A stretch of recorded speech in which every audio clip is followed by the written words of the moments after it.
네, 입으로 돌아왔습니다. 그래서 영화가 만들어졌던 당시, 그리고 영화에서 그 다큐멘터리를 찍혔던 당시의 이야기는 여기까지인데, 2015년도 큰 이슈가 터졌습니다. 합의가 다시 이루어진 것인데요. 2015년도에 합의된 내용에 대해서 간단하게 좀 설명을 해주시죠, 이번에. 위안부 문제 같은 경우에는 박근혜 정부의 외교적 카드였죠. 박근혜 정부는 집권 초기부터 대중 친화적인 외교를 해왔고 일본과는 상당히 거리를 두는데 그쵸. 무기 중에 하나가 위안부였고 네. 그래서 과거사 문제를 거론하면서 중국과 공조를 하고 일본과는 척을 두는 이런 식의 외교를 해왔는데 당연히 압박이 들어왔죠. 뭐 일본도 일본이고 미국 쪽에서도 중국과 발맞추는 행보를 보이는 것에 대해서 비판적인 인식을 갖고 있었기 때문에 네. 게다가 미국 입장에서는 한국과 일본의 동맹은 그 중국을 압박하는 데 있어서 동아시아 전선을 유지하는 데 있어서 필수적인 카드인데 네. 한국이 이렇게 미일과 어느 정도 거리를 두고 중국과 관계 개선에 열을 올리는 모습을 보면서 경계심을 느낀 거고 그래서 미국과 일본에서 압박을 가한 거죠. 그래서 박근혜 정부도 결국은 이번에 협약을 통해서 정리를 한 건데 네. 내용을 살펴보면은 위안부 문제에 대해서는 네. 아베 내각 총리 대신이 총리 대신 자격으로 사과를 표했으며 네. 한국 정부가 위안부들의 지원을 목적으로 하는 재단을 설립하고 이 예산은 일본 정부가 지원을 한다. 네. 그 정도로 정리할 수 있을 것 같은데 네. 결국은 사죄를 했다는 점 그리고 재단을 통해서 재정적인 지원을 하기로 했다는 점 정도가 주요 사항이 아닌가 싶습니다. 네. 근데 여기서 음. 합의된 내용이 어떤 게 지금 가장 큰 문제가 되는 거예요? 일단은 사죄 표명이라는 게 네. 모호한 게 인도적인 책임이나 도덕적인 책임에 대해서는 이미 여러 번 일본 정부에서도 사죄를 표한 바 있어요. 네. 가장 유명한 것은 고노 다마라든지 무라야마 다마라든지 네. 최근에는 2010년에 간 다마를 통해서 또 사과를 한 바가 있어요. 그러니까 도리 차원의 사과는 이미 여러 번 행해진 바가 있고 최근에도 있었다는 거지. 결국은 문제가 되는 거는 법적 책임을 인정하느냐, 그 위안부 문제에 대해서 일본 정부 차원의 네. 법적 책임을 인정하느냐 마느냐가 이게 주된 쟁점이었는데 네. 이번에는 굉장히 모호하게 처리가 됐어요. 네. 그러니까 도덕적인 차원의 책임을 통감한다는 건지 네. 법적인 차원의 책임을 통감한다는 건지 모호하게 처리가 됐다는 거죠. 그러니까 잠깐 설명을 드리면은 정대협에서 위안부 해결 위해서 일본 정부에서 인정해달라고 하는 내용들이 있어요. 잠깐 얘기를 해드리자면 일본 정부와 일본 군이 위안소를 위반했고 설치하고 관리, 통제했다는 사실을 인정하는 것 그리고 여성들이 본인의 의사에 반해 위안부 성노예가 됐고 위안부 등에서 강제적인 상황에 놓여 있었다는 것 그리고 일본군에게 성폭력을 당한 식민지, 점령지, 일본 여성들의 피해는 각각 다른 상황이었고 또한 그 피해가 굉장히 막대했고 현재에도 지속이 된다는 것 그리고 일본군 위안부 제도는 당시 여러 국내법, 국제법에 위반되는 중대한 인권 침해였다는 사실을 인정해야 된다는 거를 얘기를 했는데 이런 것을 기반으로 일본에서 보상해줘야 될 것이 번복할 수 없고 명확하고 공식적인 방식으로 사죄를 할 것을 얘기했고 사죄 증거로 피해자들에게 배상할 것 그리고 진상규명으로 일본 정부가 갖고 있는 자료를 전면 공개하고 일본 국내외에서 새로운 자료도 조사해야 되고 국내외의 피해자와 관계자의 증언을 조사해야 된다. 그리고 재발 방지로서 의무교육 과정에서 교과서를 비롯한 학교 교육, 사회교육, 추모사업 등등을 실시해야 되고 잘못된 역사의식에 근거한 공인의 발언 금지 또는 공인 외의 발언 금지에 대해서 공식적으로 명확하게 이야기할 것을 요구했다고 하는데 이런 거에 비하면 되게 모호한 사죄지.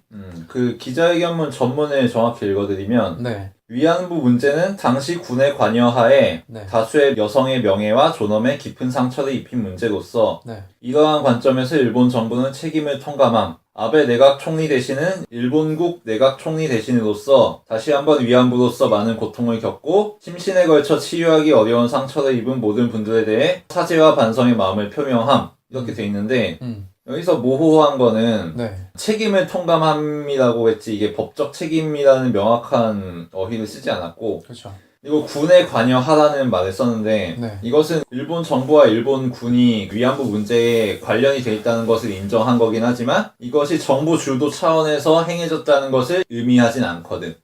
그러니까 어느 정도 모호한 선에서 처리하기로 양자가 합의를 한 거지 이거는. 디테일하게 따지고 들어가면은 껄끄러운 문제니까 적당한 선에서 끝내자 라는 식의 의도가 서로 반영된 거겠지. 네. 다른 거를 갖다가 잠깐 좀 얘기를 음. 드리자면은 네. 이번에 중국하고 네. 일본 회사 미쓰십이라고 네. 위안부는 아니더라도 하여튼간에 피해를 입은 그 중국하고 협상을 하려는 게 있었거든. 그게 네. 또 한 10여 년간 지속이 되었나 봐. 결국에는 중국 쪽은 배상이라든가 그 사과라든가 받아내긴 했거든.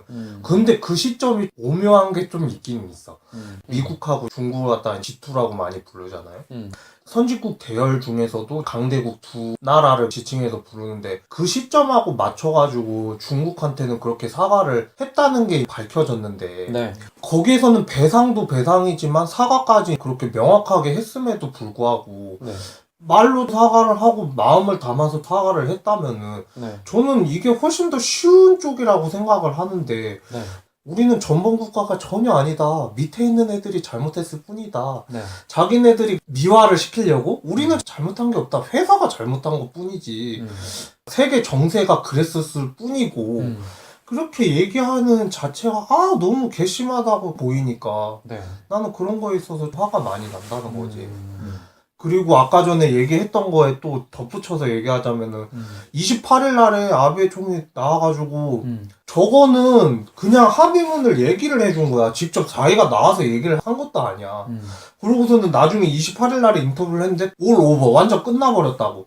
불가역성이라고 이거는. 그렇게 따고 배짱식으로 두둑하게 나오니까 우리나라가 외교적으로 이거를 왜 이렇게 확실하게 매듭을 못 지었나라는 생각도 좀 너무 아쉬워가지고. 예. 근데 중국하고 사례는 좀 비교하기가 애매한 게 예. 일단 중국은 일본의 식민 지배를 안 받았잖아. 그쵸. 식민 지배는 안 전쟁을 했을 뿐이잖아. 전쟁에서 중국이 이긴 거지. 그러니까 패전국으로서 일본은 그냥 졌으니까 사과를 했을 뿐이고. 그래? 내가 좀 잘못 얘기한 거구나. 그리고 중국은 아예 일본의 배상 책임과 청구권에 대해서 포기를 했어 아예. 중화인민공화국 정부는 중일 양국 국민의 우호를 위하여 일본에 대한 전쟁 배상 요구를 포기할 것을 선포한다. 그래서 얘네는 아예 아무것도 안 받았어. 어떻게 보면은 한일 협약보다도 못한 뭐 이런 거라서. 그렇지. 더 심하네. 그래? 근데 배상금 뭐 얼마씩 책정됐다고 그런 얘기만 좀 들었어가지고. 그러니까 일본의 대기업들이나 사적 기관들이 중국 피해자 개인에 대해서 배상을 해준 적은 있어도 개인적으로 국가적으로는 없다. 그러면은 다시 이 합의로 돌아와서 이 합의가 발표된 다음에 가장 큰 문제는 사실 당사자들이잖아. 피해자들이잖아. 그렇죠. 예. 그러니까 피해자들이 우린 만족한다. 나라 잘했다. 이러면은 우리는 지켜보는 사람들이니까 할 말이 없잖아. 근데 이분들이 어떻게 마음을 가지느냐가 가장 중요한데.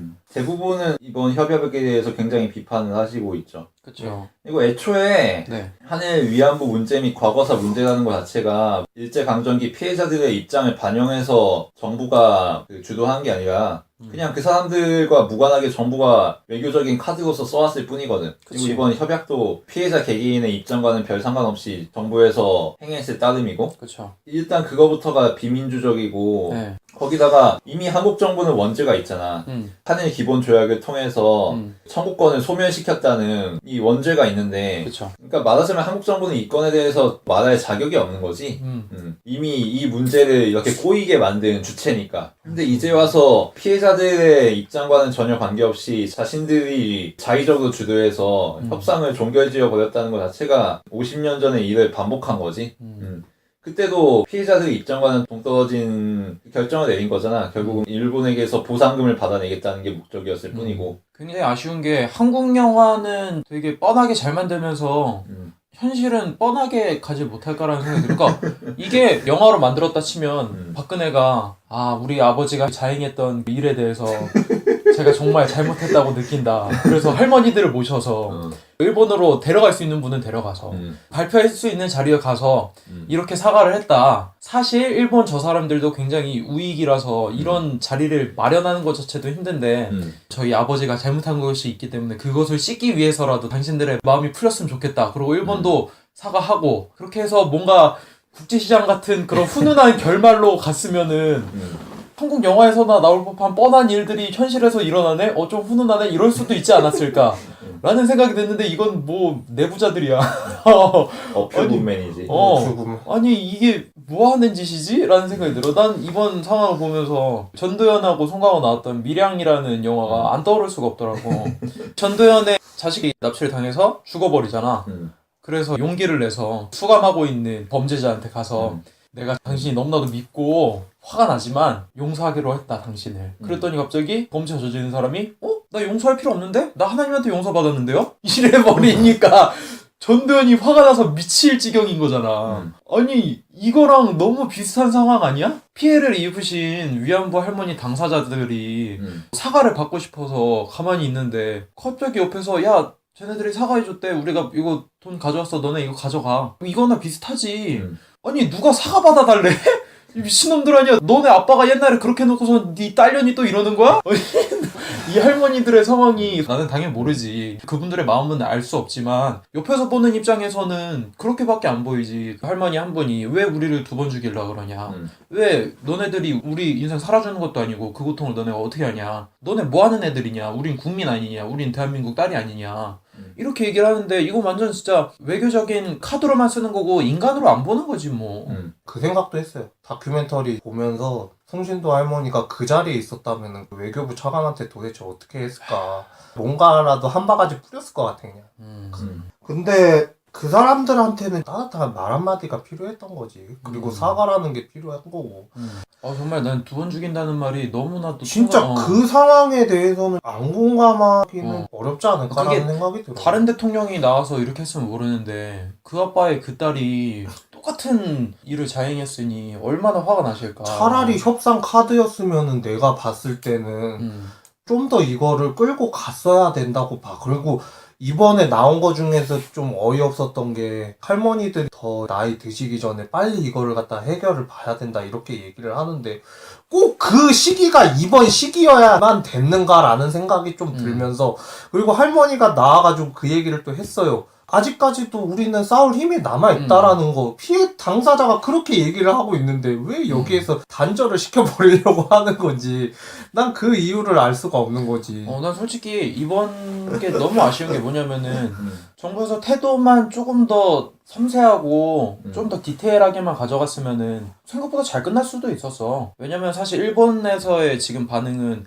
아베가 완전 망했다. 왜냐면 아베는 극보수 중에 한 명이거든. 근데 사죄를 한다는 그 단어 자체도 꺼내기 어려운 우익에서 이런 반응이 나왔다는 것 자체가 일본의 우파들은 완전 아베가 진짜 마탱이 같구나 이런 식으로 실망한 분위기를 풍기고 있거든. 이거 사과할 것도 아닌데 왜 사과를 하고 앉았고 왜 10억엔이나 갖다 주느냐 이런 식의 반응을 보이고 있어. 사실 일본도 이걸로 퉁쳐서 잘했다 뭐 이런 분위기는 아니야 사실. 그런데 이런 분위기 속에서 정부에서 할머니들을 존중하고 그분들을 대하는 마음이 있었다면은 이런 식으로 태도를 취하지는 않았겠지. 아무리 생각해도 기본적인 게 있잖아. 뜬금없이 갑자기 기사가 발표나갖고 사과했대 이게 아니라 우리가 지금 이러한 합의문을 진행 중이고 그래서 이쪽에서 이런 식으로 사과를 하려고 한다. 사죄를 하려고 한다. 그걸 발표하려고 하는데 그거에 대해서 어떻게 생각하시냐 이 정도 얘기는 이미 오간 다음에 그게 오가야지 도리 아닌가 인간에 대한? 그런데 크리스마스 연휴라서 공무원이 쉬었대요. 그게 무슨 말이야. 아주 그런 거는 칼같이 지키더라고 아주 그냥. 난 그거 보면서 야 저렇게도 칼 근무를 할 수가 있는 거구나. 야 역사적인 중차대한 입장을 아무것도 고려하지 않고 역시 칼퇴가 정답이구나. 이런 생각을 하면서 그리고 네. 저렇게 이제 종교를 지음으로 인해서 우리가 만약에 위안부에 대해서 입장 표명을 하잖아? 네. 그러면 미국이 자제하라고 얘기를 해요. 쟤네가 다 사과하지 않았느냐? 네. 왜 니네가 또 그걸 문제를 삼아가지고 걸고 넘어지려고 하는 거냐? 그렇죠. 이런 식으로 또 나올 수 있는 거예요. 이게 몇 년, 몇십 년이 가는 게 아니라 쭉 가는 거예요, 영원히. 네.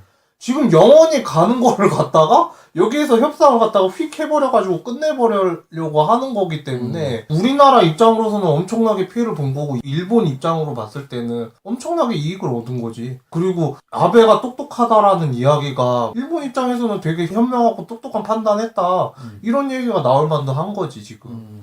일단 네. 짚어봐야 되는 게 재단에서 재정 지원해주는 게 왜 문제가 되냐면은 이전 정부라고 그 정도를 못 받아내가지고 그런 게 아니거든. 그쵸. 물론 정부 차원에서 해결하기가 까다로운 측면들이 많아서 그런 것도 있지만 네. 그 전에 당연히 생각한 게 우리가 돈몇푼 받아가지고 이 음. 문제를 종결 지어버리자고 지금 일본의 과거사 문제를 요구하는 게 아니다라는 게 그쵸. 이전 여러 정권들의 입장이었고 영화에서도 나오죠. 괜히 얘기 꺼내가지고 가볍게 끝내버리다가는 긁어 부스럼이니까 네. 아예 그냥 건들진 않았던 거거든. 음. 근데 이번에 어설프게 건드렸다 10억엔 받고 끝나는 거 아니야. 그쵸. 이전 정권들이 애초에 그 정도를 생각 못해서 지금까지 협상을 안 해온 게 아니다라는 걸 일단 지적해야 될 것 같고. 네. 그래서 그 할머니들의 입장을 살펴보면 원래 과거 200명이 넘으셨던 위안부 할머니들이 지금 약 50명에서 40명 정도로 네, 40명 줄어들었는데 음. 다 반대하는 입장이고 음. 이번 협의에 대해서 한 분이 오락가락 하시는데 유희남 할머님이라고 하시는데 약간 치매 기운이 좀 있으시다고 하더라고요. 예. 그래서 애매하게 말씀하신다고 하시더라고. 하여튼 그래서 위안부 할머니들이 다 이건 반대한다고 봐도 사실 무방한 지금 사건이고 이게 처음이 아니고 사실 예전에도 음. 아시아 여성 기금이라고 해서 일본에서 전쟁 피해에 대한 보상을 재정적으로 해주는 그런 움직임이 있었어. 근데 네. 그때도 거의 안 받았거든. 그걸로 끝낼 문제가 아니다라고 결정을 했기 때문에 물론 위안부 피해자들 중에서 아시아 여성 기금의 지원을 받으시는 분들도 있긴 있어요. 아무튼 이미 20년 전에 나온 건데 그게 이제 와서 20년 전이나 별로 다를 게 없는 해결책을 갖고 와가지고 뭐 새로운 합의가 되었다라는 식으로 포장을 하고 있으니 그렇죠. 이게 조삼모사인 거지. 거기다 정치적인 성과, 업적으로 포장하려고 하니까 더 화가 나는 거지, 사실. 그게 어떻게 성과야. 성과라고 말하는 자체가 미친 거지. 굉장히 좀 분노하는데 이 정도까지 현재 상황에 대해서 이야기를 하고 우리가 사실 나의 마음 지지 않았다 예. 영화에 대해서 얘기를 하려고 왔기 때문에 예. 영화에 관련해서 좋은 점과 나쁜 점에 대해서 좀 이야기를 하고 네. 마무리를 짓는 시간을 갖도록 하겠습니다. 좋은 점이라고 하면은 순수한 마음으로 담아내려고 했었던 게 저는 주요했다고 봐요. 너무 딱딱하게만 다루지 않으려고 네. 했었던 것 같기도 하고 네. 감독이 대표자이신 그 양진자님 통해서 뭐 카세트 테이프라든가 뭐 그런 거를 통해서 네. 자연스럽게 그냥 편집만 그냥 해가지고 우리에게 감동이라는 여운을 남겨주기에는 나무랄 데가 없다고 저는 생각을 했어요. 다만 어느 정도 사람들한테 임팩트가 필요하니까 그런 게 더 있었으면 어땠을까라는 생각은 좀 해봤어요. 네. 사실 좀 구하기가 많이 어려우실 거예요. 예. 좀 짤막짤막한 클립 영상으로 좀 있고 예. 저랑 스미스가 겨우겨우 구해가지고 보게 됐는데 영화라고 얘기하기보다는 KBS 다큐 스페셜 뭐 이런 거 있잖아. 네. 뭐 그런 영상이랑 크게 다를 바는 없습니다, 사실. 근데 여기서 괜찮은 점은 아까 명주도 얘기했지만 이거를 영화 목적으로 촬영하지 않았다는 거. 그런 게 다큐멘터리로 좀 컸어요. 만들려는 목적으로 촬영한 것이 아니라 양징자라고 하시는 대표가 단지 기록하기 위해서 이 모든 과정들을 그래서 카메라로 담았고 그것을 굉장히 잘 설명해 준다는 거. 뭐 영화적인 극적인 요소 하나 없이. 그럼에도 불구하고 이 영화가 마음의 여운을 남는 것은 여기서 일어난 사건과 이야기 때문일 수도 있지만 여기서 나오는 주인공이신 할머니의 캐릭터가 굉장히 살아있거든요. 사실 송신도 할머니가. 다른 위안부 할머니들을 제가 만난 게 아니고 다른 영화에서 만나본 게 아니라서 어떻게 할 말은 없긴 한데 굉장히 좀 독특하십니다. 일본 기자 중에 한 명은 얼굴만 봐서는 바늘로 찔러도 피 한 방울 안 나올 것만 같은 그런 할머니의 표정이라고. 근데 이 할머니조차도 일본 여고생들 앞에서 얘기를 하려고 하시니까 바로 펑펑 우시면서 그때 생각이 나서 너무 억울하고 분하고 눈물이 나는 걸 보니까 아, 이게 지어줄 수가 없는 거구나 라는 생각도 들고 이 할머니의 또 재밌는 점이 그 귀가 잘 안 들리니까 큰 보청기 같은 거 귀로 대면서 얘기하는데 그런 장면도 굉장히 캐릭터가 살아있고 말하는 거는 마치 욕쟁이 할머니처럼 약간 그런 뉘앙스야. 뉘앙스는 그렇게 나오죠. 예. 그래서 캐릭터가 굉장히 있기 때문에 이런 캐릭터랑 이야기를 토대로 뭐 하모니라고 할지 7번 방의 선물 같은 그 전형적인 한국 영화 있잖아. 그런 식으로 만들어도 될 만한 캐릭터와 스토리 아닌가? 결국 마음을 열지 못하는 할머니가 일본 사람들과 재동포와 여러 시민단체의 도움으로 10년 동안의 재판을 거두었고 그 와중에서 이제 이 할머니가 마음의 상처가 조금이라도 치유가 되고 사람들에 대한 부심이 굉장히 가득 찼다고 영화에서도 나오지만 그것이 좀 열리면서 사람들에 대한 태도가 달라지고 그런 식으로 좀 전형적인 한국 영화 하나 만들어주면 안 되나? 라는 생각이 많이 들었어, 난. 나중에 한 번 정도는 가공해서 다시 극으로 태어나면은 어떨까라는 생각이 많이 들었고 아쉬운 점이라고 하면은 사실을 전달해주는 영화임에도 불구하고 뭔가 영화스러운 요소가 좀 있었으면 좋지 않았을까라는 생각.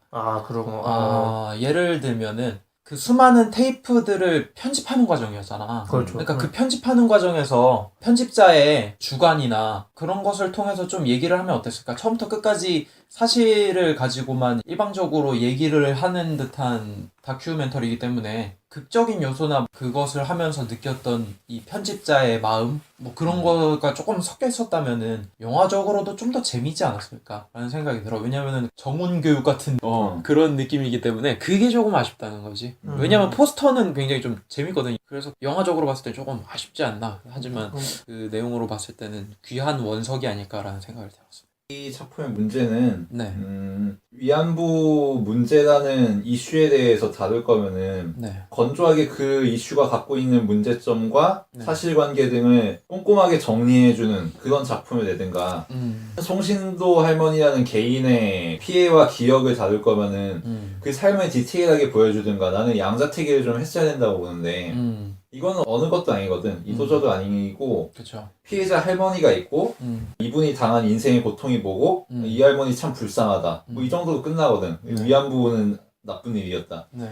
표시가 말한 것처럼 정훈교육의 차원에서 머무르고 그 사이에서 어떤 갈등 요소나 실제로 있었던 다양한 현실적인 요소들에 대해서 고려하는 게 아니란 말이야. 그쵸. 그러니까 현실은 항상 복합적이잖아. 그냥 말 한마디로 끝나고 정리하고 이러기가 쉽지가 않단 말이야. 네. 그리고 그거를 보여주는 게 다큐멘터리라는 건데 네. 다큐멘터리가 좋은 작품이 되려면 그런 현실에 존재하는 여러 가지 갈등 요소들과 모순되는 부분들, 캐치할 수 있는 부분들을 최대한 다양하게 서술하면서 보는 이가 생각할 여지를 두게 만들어야 된다고 생각하거든. 네. 예를 들면은 송신도 할머니라는 캐릭터가 굉장히 흥미로운 캐릭터잖아. 그쵸. 일단 지금 한국말을 잘 못해. 일본어가 훨씬 유창하지. 그렇지. 그리고 바다 양상 같은 걸 보면은 그러니까 일본이 훨씬 자기 피부에 와닿는 사람인 거지. 한국 정서를 많이 잃어버렸다고도 얘기를 하죠, 영화에서. 그리고 일본인들과 얘기하는 걸 봐도 일본인들은 이미 자신과 같은 국민으로 생각하고 있고 그쵸. 근데 그렇다고 한국에 대한 기억이 전혀 없는 것도 아니고 뭐 부모에 대한 기억이 또 분명히 있고 그러면서도 재밌는 게 할머니가 중간에 주변 일본인하고 얘기하는 게 나오는데 그 사람이 종교에 대해서 얘기하고 신에 대해서 얘기하는데 신이 있었으면은 일본이 전쟁에서 안 졌을 거야 이러거든. 근데 이게 언뜻 생각하면은 이 할머니가 한국인이었고 위안부 피해자니까 일본이 진 거 보면 신이 있다라고 말하는 게 오히려 자연스럽잖아. 근데 신이 있었으면 일본이 전쟁에 안 졌다라고 말씀을 하시잖아. 이거 자체가 굉장히 곱씹어 볼 여지가 많은 거고 할머니의 의식세계나 내면 세계라는 게 단순히 우리가 생각하는 것처럼 뭐 불쌍한 피해자라고만 끝날 게 아니라 탐구해보고 다큐 감독이 뜯어볼 만한 여지가 많은 거지 사실. 네. 근데 그런 거는 그냥 그 잠깐 흘러가는 흥미거리일 뿐이고 네. 제대로 다뤄지는 게 아니잖아. 그나마도 내레이션에 의해서 그냥 정리되고 끝난단 말이야. 네.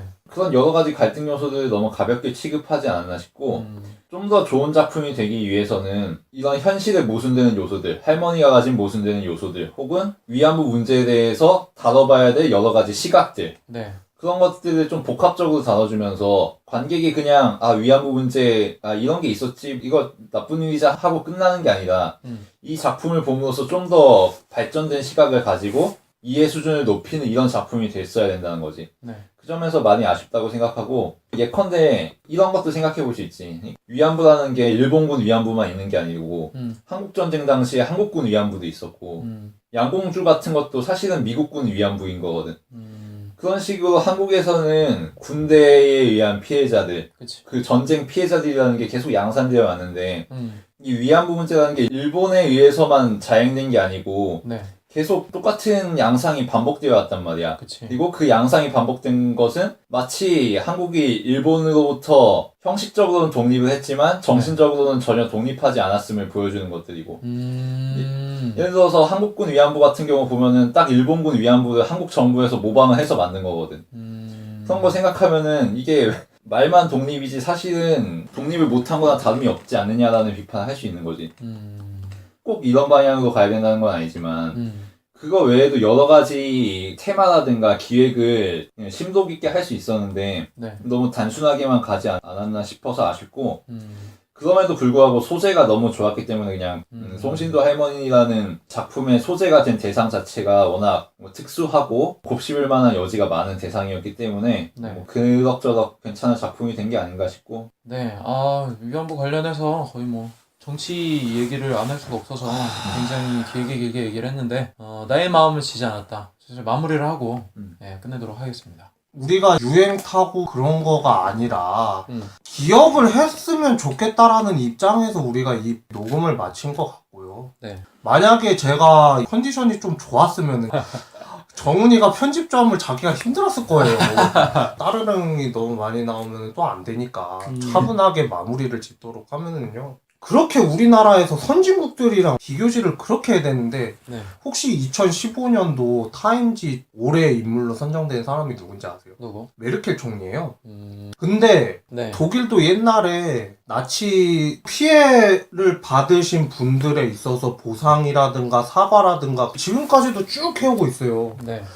그렇게 쭉 해오고 있는 상황에서도 보상금이라든가 그런 거를 다 지원을 해주면서도 총리가 매번 바뀜에도 불구하고 매번 가가지고 그렇게 직접적으로 동상이라든가 상징적인 건물들 있지 않습니까? 그런 네. 거에 가가지고 매번 사과를 하고 순순히 인정을 할 거는 하고 자기네들이 강대국으로 들어간단 말이에요. EU 국가 중에서도 지금 권력을 잡은 국가가 제가 봤을 때는 독일이라고 보거든요. 네. 그렇게 좀 강대국으로 발전할 수 있었던 거는 자기들이 그렇게 잘못했던 것을 인정하고 세계 주위에서 니네들이 잘못했었던 거를 인정을 하는구나. 그렇게까지 잘못을 인정한다는데 일본 같은 경우에는 완전히 그거랑은 반대니까 만약에 세계에 인정을 받고 싶으면은 일단 직접적으로 가서 사과는 아니더라도 나와서 사과를 했었다고 봐야 돼요. 근데 대변인을 붙여놓고 대변인이 그렇게 얘기를 하고 그리고 애매모호한 입장의 그런 합의문을 이야기를 하면은 일본 쪽에서는 우리나라 보고 역사적으로 왜 이렇게 우리를 미워하는지 모르겠다 이렇게 얘기를 하는데 네. 당연히 더 미워할 수밖에 없는 거잖아요 지금. 그렇게 인정을 순순히 안 하는데 그리고 우리나라뿐만 아니라 다른 나라 뭐 네덜란드라든가 그런 쪽에서도 만약에 이번 협정으로 갖다가 그렇게 얘기를 했으면은 빌미를 제공하는 거란 말이에요. 다른 나라에서도 위안부 피해를 받은 사람들한테도 도리어 불이익이 가는 건데 우리나라가 이렇게 단판을 지었다는 게 참 너무 아쉬운 생각이 너무 많이 들고요. I have a dream을 외쳤던 마틴 루터 킹이라든가 그런 사람들의 연설물이 영어로 나와가지고 영어 공부를 한다고 그러는데 우리나라도 할머니가 얘기한 거를 토대로 해가지고 그렇게 공부를 해보면 또 어떨까라는 생각도 좀 들어요. 하나라도 기억을 하는 게 중요한 거지. 명대사, 명언은 다른 나라에만 있는 게 아니다. 우리나라에서도 그렇게 얘기를 한 사람이 있는데 그거를 좀 몰라봐 주는 게 아쉽다라는 생각이 좀 들어서 친구들도 힘들게 구해가지고 이 영화를 본 것처럼 저도 그렇고 그리고 이거 만약에 구입을 해서 보면은 또 그게 기금으로 들어가는 거였대요. 계속 지금도 그렇고 나중에 서울에서나 뭐 다른 지방에서나 뭐 재개봉을 할지 어떻게 일정은 잘 모르겠지만 그래도 많이 기억을 해주셨으면 좋겠고 네. 제가 찾아보니까 블로그도 아직까지 운영을 하고 네, 있더라고요. 맞아요. 예. 그런데도 한번 보면서 그래도 이런 일이 있었구나라는 거는 계속 잊지 않았으면 좋겠다라는 생각은 들어요. 네. 예. 나는 영화 밖의 일이 훨씬 더 궁금하긴 했어. 뭐 영화에서도 할머니와 그 위안부 피해자를 지원하는 모임 사람들의 다른 배경에 대해서 설명을 하잖아. 뭐 성향이 다르고 계층이 다르고. 근데 그냥 간단하게만 나오고 뭐 갈등이 있었다라고만 나오지만 제대로 다뤄지진 않는단 말이야. 네. 근데 분명히 순탄하게만 진행되지 않았을 거거든.